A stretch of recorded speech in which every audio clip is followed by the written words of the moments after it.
All right, there's a little bit of trouble in paradise. A top right-wing newspaper is expressing some skepticism about Donald Trump's economic agenda. We could call it trouble in MAGA paradise. That might be a better way to say it.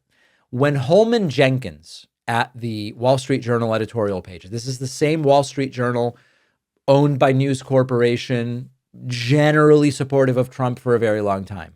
When the Wall Street Journal editorial writers start saying a lot of what Trump's doing doesn't make sense, you know that the cracks are starting to appear. There is a new Wall Street Journal column in which Jenkins essentially lays out kind of a polite Wall Street coded version of this administration is a mess. Now, of course, there's the Signal chat leak, which we've spoken about this week, where a Trump official let in a journalist where Yemen war plans were being discussed.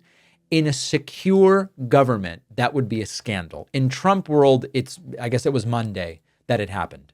What Jenkins writes is, quote, "This may be the episode that causes the administration to pull in its horns. Republicans in Congress may threaten investigations to gain leverage over a Trump team that has discomfited GOPers as well as Democrats in some of their cherished programs and prerogatives." So let me translate that for you. Even Republicans are pissed about what Trump and Elon Musk are doing, even while defending Doge. And you always have to say, okay, they're still mostly defending what's going on. Even when defending Doge, Jenkins says, quote, "Mr. Musk's chaos would be the worst possible solution to this spending chaos, if not for the fact that more orderly reforms are out of reach." That's not what we usually hear from the right-wing press that's been carrying water for this administration. And yet this piece, even in its criticisms of the administration, is still, number one, trying to acknowledge that there is a mess here, but also to softly justify it. It's sort of like watching someone apologize for their friend who burned down a house by saying the house was really old at the end of the day. Wasn't right to burn it down, but the house was kind of really old. The big picture here is that they're nervous. And it's not that they're nervous because they've suddenly developed compassion. They're afraid that Donald Trump's chaos is going to start touching things that they care about: the stability of the stock market, defense policy, re-election odds once Trump is gone.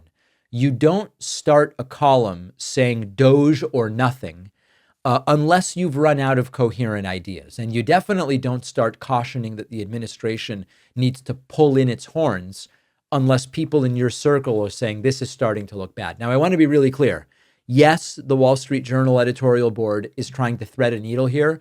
We like the goals of Doge. We don't like the execution. But when the paper of Wall Street starts kind of looking skeptically at Donald Trump's team for leaking war plans or breaking federal agencies, it's a warning shot. It's not a critique, but it's a warning shot. It's not to Trump. Trump doesn't give a damn. It's a warning shot to down ballot Republicans. You can't necessarily count on us if this goes completely screwy. And at some point, right-wing media, I guess, is realizing at some point you can't keep pretending that the guy burning everything down is just shaking things up. Sometimes he's actually burning it all to the ground, and you're standing very close. So do I expect the Wall Street Journal editorial page to all of a sudden completely turn and say, Trump's a disaster, he must resign? Of course not. Of course not. The point here is they are getting nervous. A lot of these more establishment, traditional right-wing editorial pages and media outlets are getting nervous.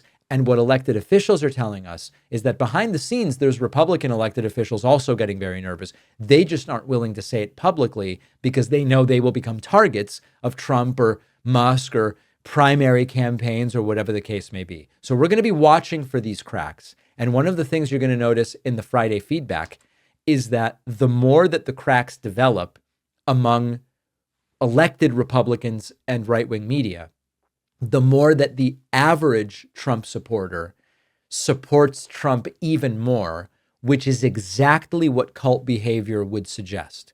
The more pressure there is on the dear leader, the more the cultists will come out in, usually it's his defense. So we'll see that in a moment on Friday feedback, but the cracks are there.